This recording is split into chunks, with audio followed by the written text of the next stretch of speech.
All right, ladies and gentlemen, boys and girls, welcome back. It is Dave. It is the Real Music Observer, observing real music in real time for real people.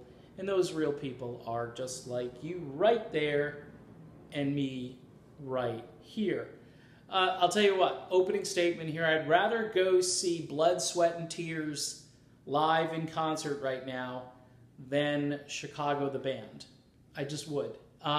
And, you know, for those of you who often mock or make fun of me for liking bands with 0 original members, Blood, Sweat, and Tears is another one of those groups I like that has 0 original members.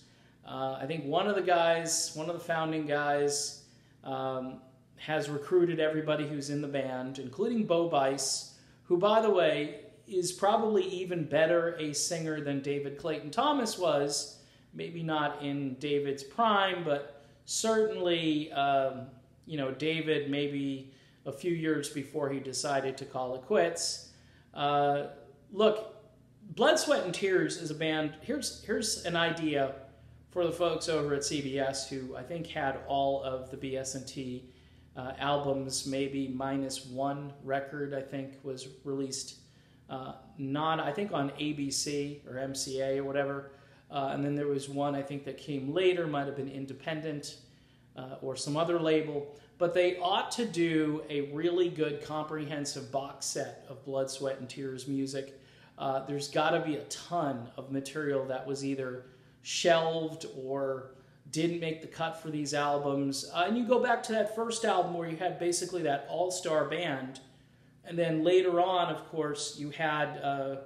Again, Jimmy Guercio comes in and turns this band into a hit-making band. I mean, look, I was driving along with my parents in their LTD station wagon as a kid, and Blood, Sweat, and Tears just permeates like your DNA. You know, I mean, the horn section, provocative lyrics, like in And When I Die. I mean, I used to think about that song so much. It just is one of those songs that really sticks with you. Of course, Spinning Wheel, Lucretia McEvil, Go Down Gamblin'. They had a few really big songs, and their deeper album tracks are well worth kind of going back and revisiting. But the audio quality I've heard in these tracks is just, you know, not remastered and really, you know, okay, not by today's standards, though. And the reason I'd rather see them perform live, it's kind of obvious these days, is Chicago has got a guy who sounds like he's a karaoke singer performing a lot of their songs. And then they've got sort of musical chairs as to who's going to sing what, and sometimes they don't, you know, they don't match the vocalist with the original key, or the tenor and the baritone don't match, and it's you know, it's a little confusing. With Bo Bice, you kind of get what you're supposed to get. You get authentic Blood, Sweat, and Tears with a really dynamic performer who can sing, who's a decent frontman, like I say, and seems to be quite entertaining as well, and a decent, humble guy, too. If anyone was ever meant to be the singer of Blood, Sweat, and Tears, it was Bo Bice. Right now, I guess they're redesigning their website over at the BS&T website. Folks, it's one of those things where I spent a good couple of months listening to Blood, Sweat, and Tears.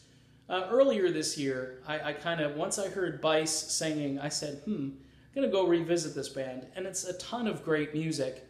Again, it's not the catalog Chicago has, but, you know, Chicago released like 10 years or 20 years worth of live albums, and some of them are interesting, and some of them are okay.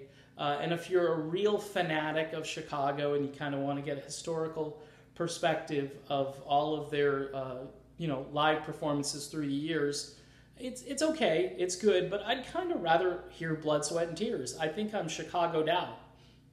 And the reason is I've been a big Chicago fan for many years, and right now, you know, the direction of the band, I'm just not too thrilled about. And whereas Blood, Sweat, and Tears, I mean, they'd open for Chicago and just absolutely blow them off the stage right now.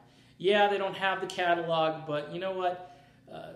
Bo Bice can sing things like Midnight Rider, and I would listen to that all day, all night. It's just a phenomenal vocal and a really good band he's got as well to support him. And I get it. I know, no original members. I got it.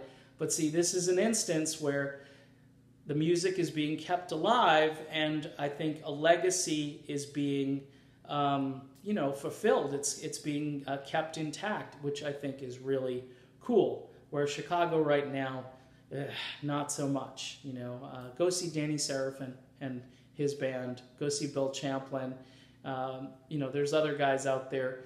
Leonid and friends over in Russia, who they apparently hacked our music. They sound very good doing the music of Chicago these days.